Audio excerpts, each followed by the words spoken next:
भगवान शिव के नीले कंठ का प्रतीक क्या है?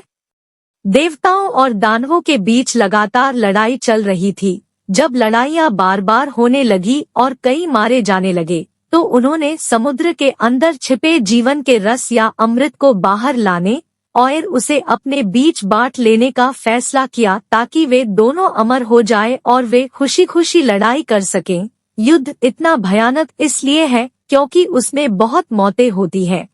अगर मौत से निपट लिया जाए तो युद्ध एक शानदार चीज है।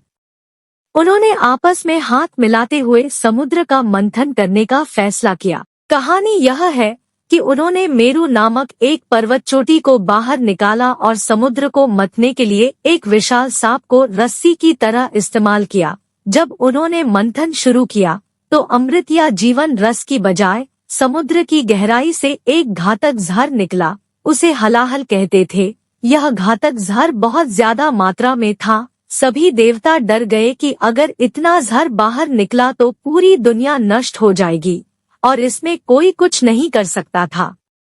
हमेशा की तरह जब कोई भी कुछ करने को तैयार नहीं था तो उन्हें लगा कि शिव ही इसके लिए सही होंगे। उन्होंने शिव को बुलाया और उन्हें दिखाया कि किस मात्रा में जहर निकल रहा है। अगर यह फैला तो जीवन नष्ट हो जाएगा। आपको कुछ करना होगा।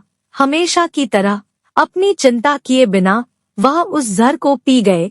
उनकी पत्नी पार्वती ने यह देखा तो जाकर उनकी गर्दन पकड़ ली, तो वह उनके गले तक ही रुक गया और उनका गला नीला हो गया। यह एक बहुत महत्वपूर्ण कहानी है। यह हर इंसान के लिए सच है।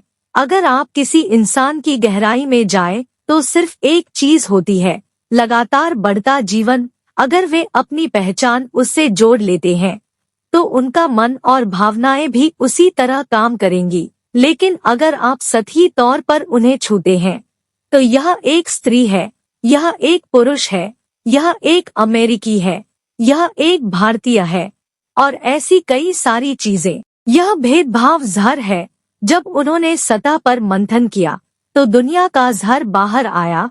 हर कोई उस जहर से भाग रहा था क्योंकि कोई भी जहर को नहीं छूना चाहता।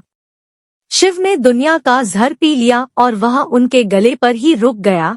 अगर वह अंदर चला जाता तो उनके अंदर जहर भर जाता, लेकिन वह उनके गले पर ही रुक गया ताकि वह जब चाहे उसे बाहर थूक सके।